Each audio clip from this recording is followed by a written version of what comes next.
Breaking news. సచివాలయ భవన ఇంజనీర్లపై ప్రభుత్వం సీరియస్ అయింది. రైలింగ్ పట్టి ఊడిపడ్డ ఘటనపై ఆగ్రహం వ్యక్తం చేసింది. నిర్మాణ లోపాలపై ఇవాళ పూర్తి నివేదిక ఇవ్వాలని ఇంజనీర్లను ఆదేశించింది. బుధవారం రాత్రి 5వ ఫ్లోర్ నుంచి పెచ్చులు ఊడిపడ్డాయి. 24 గంటలు గడిచిన రిపోర్ట్ ఇవ్వకపోవడంతో సీరియస్ అయింది ప్రభుత్వం.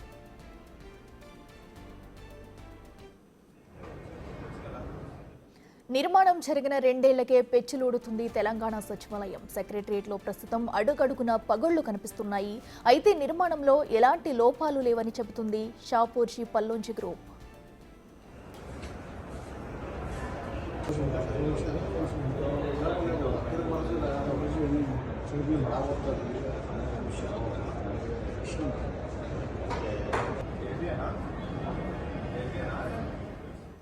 ఇక సచివాలయ భవన ఇంజనీర్లపై ప్రభుత్వం సీరియస్ అయింది. రైలింగ్ పట్టి ఊడిపడ్డ ఘటనపై కూడా ఇప్పటికే ప్రభుత్వం ఆగ్రహం వ్యక్తం చేసింది. అయితే నిర్మాణ లోపాలపై కూడా ఇవాళకి పూర్తి నివేదిక ఇవ్వాలని ఇంజనీర్లను ఆదేశించింది. బుధవారం రాత్రి 5వ ఫ్లోర్ నుంచి పెచ్చులు ఊడిపడ్డాయి. ఈ ఘటనకి సంబంధించి కూడా నివేదిక ఇవ్వాలంటూ కూడా ఆదేశించింది. అయితే 24 గంటలు గడిచినా కూడా రిపోర్టు ఇవ్వకపోవడంతో కూడా ప్రభుత్వం ప్రస్తుతం సీరియస్ అవుతుంది. ఈ రోజు రిపోర్టు సమర్పించాలంటూ కూడా ప్రభుత్వం సీరియస్ అయింది.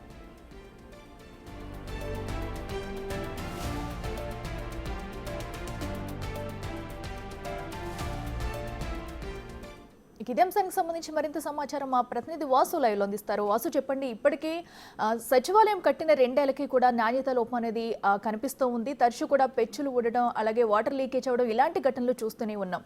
అయితే దీనికి సంబంధించి కూడా ప్రభుత్వం అయితే ఇప్పటికీ రిపోర్ట్ ఇవ్వాలని కోరింది. ఇప్పటికీ కూడా రిపోర్ట్ అందలేనట్లు కూడా తెలుస్తుంది. అప్డేట్స్ ఏంటి?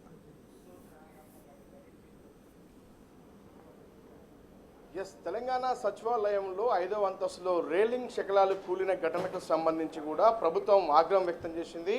ఆర్ఎండ్బి శాఖ మంత్రి కోమటిరెడ్డి వెంకటరెడ్డిని ఆ సంస్థ ఎవరైతే బిల్డింగ్ నిర్మాణం చేపట్టినటువంటి షాపూర్జీ పలాంజీ ప్రతినిధులు కలిపిన నేపథ్యంలో కూడా ఆయన ఆగ్రహం వ్యక్తం చేశారు. నిన్న ఆర్ఎండ్బి ప్రిన్సిపల్ సెక్రటరీ వికాస్ రాజ్ కూడా నిన్న ఇక్కడ ఎవరైతే అధికారులు ఉన్నారో వాళ్ళకి సంబంధించి కూడా స్పష్టమైన ఆదేశాలు జారీ చేశారు. ఎందుకంటే ఘటన జరిగి 24 గంటలైనప్పటికీ కూడా ఇప్పటిదాకా ఎందుకు మీరు చర్యలు తీసుకోలేదు, ఎందుకు నివేదిక సమర్పించలేదు, నిర్మాణంలో లోపాలు ఉన్నాయా, ఆ రేలింగ్ కూడడానికి గల కారణాలు ఏంటి అన్న అంశంపైన కూడా ఆయన నిన్న అధికారులపైన ఆగ్రహం వ్యక్తం చేస్తూ కూడా ఈరోజు మధ్యాహ్నానికి ఖచ్చితంగా కూడా ఒక నివేదిక సమర్పించాలి, నిర్మాణంలో లోపాలు ఉన్నాయా, పగుళ్లకు సంబంధించి ఎందుకు అలా జరుగుతూ ఉంది. నిన్న బుధవారం రోజు రాత్రి ఏదైతే రేలింగ్ నిర్మాణంలో ఉన్నటువంటి ఆ శకలాలు కూలి కూడా కారు పూర్తిగా ధ్వంసమైనటువంటి పరిస్థితుల్లో కూడా ఒక ప్రమాదం పొంచి ఉందన్నటువంటి అంశాన్ని మీడియా కథనాలకు కూడా స్పందించారు.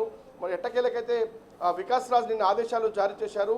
జరిగినటువంటి ఘటన పైన పూర్తి స్థాయిలో కూడా నివేదిక సమర్పించాలని ఆదేశాలు జారీ చేశారు. అయితే నిన్న మొన్న వరుస బిగ్ టీవీ కథనాల నేపథ్యంలో కూడా షాపూర్జీ పలాంజీ కంపెనీ రెస్పాన్స్ అయింది. ఈరోజు చూసినట్టయితే కూలిపోయినటువంటి ప్లేస్లో 5వ అంతస్తులో కూలిపోయినటువంటి ప్లేస్లో కూడా పనులు చేపట్టింది, మరమ్మతులు కూడా చేస్తున్న పరిస్థితి కనిపిస్తుంది.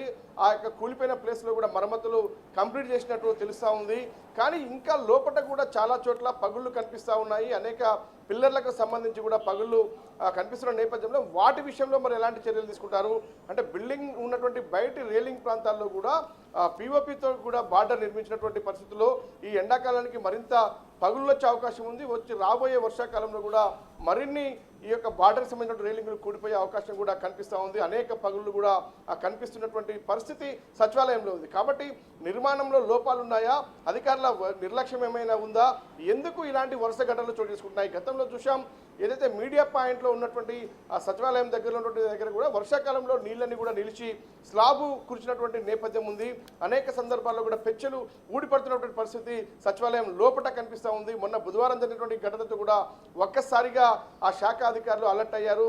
ఎవరైతే ప్రిన్సిపల్ సెక్రటరీ ఆర్ఎండ్బికి సంబంధించిన వికాస్ రాజు స్పష్టమైన ఆదేశాలు జారీ చేసిన నేపథ్యంలో బిల్డింగ్ ఇంజనీర్లను ఈరోజు పిలిచారు. వాళ్ళు నివేదిక కూడా సమర్పించమన్నారు. అంటే ఇదొక్క చోటే ప్రమాదం జరిగిన పరిస్థితి పక్కన పెడితే మిగతా చోట్ల కూడా చాలా ఈ యొక్క పగుళ్ళు అనేవి కనిపిస్తూ ఉన్నాయి. కాబట్టి మరి వాటి విషయంలో ఎలాంటి జాగ్రత్త తీసుకోవాలి? ఎందుకంటే అంత పైనుంచి 6, 7 ఫ్లోర్ నుంచి కూడా అలాంటి శకలాలు పడిన నేపథ్యంలో కూడా కారు మీద పడ్డది కాబట్టి కారు డ్యామేజ్ అయింది. ఒకవేళ మనుషుల మీద పడి ఉంటే ఖచ్చితంగా ప్రాణాలు కోల్పోవాల్సినటువంటి ఆ పరిస్థితి, చాలా బరువైనటువంటి ఒక శకలాలు ఉన్నటువంటి నేపథ్యం కూడా ఉంది. కాబట్టి మరి ఆ తర్వాతి విషయంలో ఎలాంటి జాగ్రత్తలు తీసుకోవాలి అంటే కంపెనీని రెస్పాన్సిబిలిటీ చేయాలన్నా, ఎందుకంటే నిర్మాణం జరిగింది దాదాపు 1200 కోట్ల రూపాయల ప్రజాధనంతో నిర్మాణం చేపడితే ఇలా శకలాలు కూలుతూ ఉంటే రేపు ఎవరికి ప్రాణాలకైనా ఏదైనా ప్రమాదం జరిగితే ఎవరు రెస్పాన్సిబిలిటీ అనే అంశం పైన కూడా ఖచ్చితంగా బాధ్యత వహించాల్సి ఉంటుంది. అంటే జరిగిన నష్టం జరిగిపోగా భవిష్యత్తులో జరగకుండా చూడాల్సిన బాధ్యత ప్రభుత్వం పైన, అధికారుల పైన ఉంది. కాబట్టి దీనికి సంబంధించి ఈ రోజు అయితే ఒక నివేదిక సమర్పించబోతా ఉన్నారు. అయితే వాసు, రిపోర్టు ఆలస్యం ఎందుకనేది కూడా ప్రశ్న అయితే ప్రస్తుతం తలెత్తుతుంది. అయితే ఈ రోజు రిపోర్టు వచ్చే అవకాశం ఉందా? ఒకవేళ రాకపోతే కనుక వారిపై ఏమైనా చర్యలు తీసుకుంటారా? ఎందుకంటే ఇప్పటికే నాణ్యత లోపం అనేది కూడా అక్కడ మనకి క్లియర్గా కనిపిస్తుంది. ఇది వరకు కూడా వాటర్ లీకేజీ ఇలాంటి ఘటనలు కూడా తరచూ చూస్తున్నాము. ఇప్పుడు ప్రభుత్వం ఎలాంటి చర్యలు తీసుకున్నది? ఖచ్చితంగా కూడా ఈరోజు స్పష్టంగా నివేదిక ఇవ్వాలని ఆదేశాలు జారీ చేశారు కాబట్టి వారు నివేదిక సిద్ధం చేస్తున్నారు. కాబట్టే ఇప్పుడు రిపేర్లు కూడా పూర్తి చేశారు. ఎక్కడైతే కూలికలు జరిగాయో 5వ అంతస్తు సంబంధించి అక్కడ పూడ్చివేత పనులు చేపట్టారు. పూడ్చివేత కూడా క్లియర్ అయింది. కానీ జరగబోయే ప్రమాదం, జరిగిన ప్రమాదానికి సంబంధించినటువంటి వ్యవహారంలో ఏ విధంగా ముందుకెళ్ళాలి, ప్రమాదం మొన్న బుధవారం రాత్రి జరిగింది కదా, ఎందుకు జరిగింది, ఎలా కూలిపోయింది అన్న అంశానికి సంబంధించి ఒక నివేదిక కోరుతా ఉన్నారు. అంటే నిర్మాణంలో లోపాలు ఉన్నాయా, లేదంటే మెయింటెనెన్స్లో లోపాలు ఉన్నాయా, లేదంటే ఇంకేమైనా ప్రమాదం పొంచి ఉందా అన్న అంశానికి సంబంధించి ఖచ్చితంగా కూడా స్పష్టమైన నివేదికను బిల్డింగ్ ఇంజనీర్లను కోరారు.